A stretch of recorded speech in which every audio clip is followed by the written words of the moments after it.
We're here today at the Kanowna solar farm, our fourth construction project. This is a 9 megawatt project that is feeding into the regional grid here in northwestern New South Wales. What's important about this project, I suppose, is that there's no construction subsidy available to us. It's privately funded and privately owned. The return on investment is substantial, so generally speaking, the ROIs on these sorts of projects are between 8 to 10% over the life of the project. But more importantly, this project was seen as a potential cash flow to the agricultural operation here during times of drought. And as the owner suggested to us, that they seem to be happening more frequently and longer. Matthew and my business partner and I have applied nearly 30 years of agricultural experience in how to manage contractors, how to manage staff, timeliness of operation, logistics.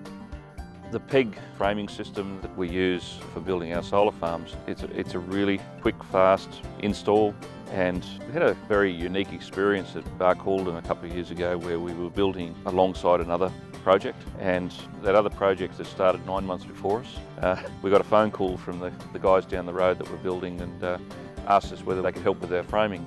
We had to tell them we were already built.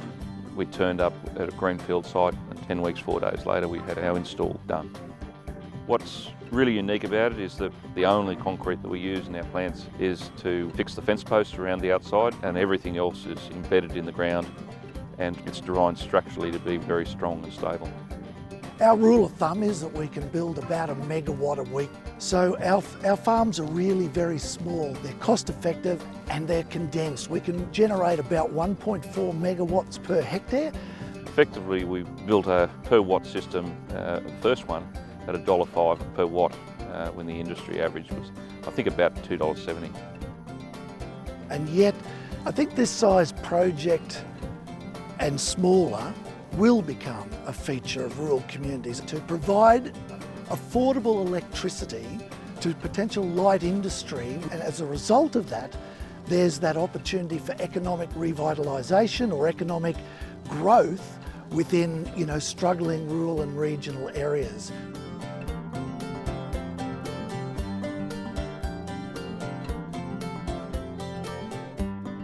And the beauty of this sort of system is it can be scalable. It's scalable up, it's scalable down. Let me say, I believe the science. There is irrefutable scientific evidence that climate change is upon us. 7 billion humans burning fossilised sunshine has an influence on our climatic conditions. These sorts of projects are at least part of the solution to that problem. They are reducing our CO2 emissions. They are assisting us to energise our country and our businesses without having to burn coal as we go.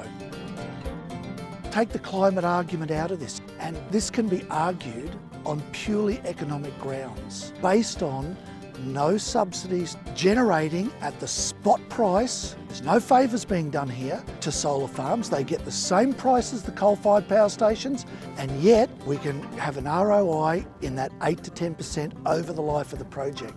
Someone wants to show me something that's better than that, then well done. I hope it's legal.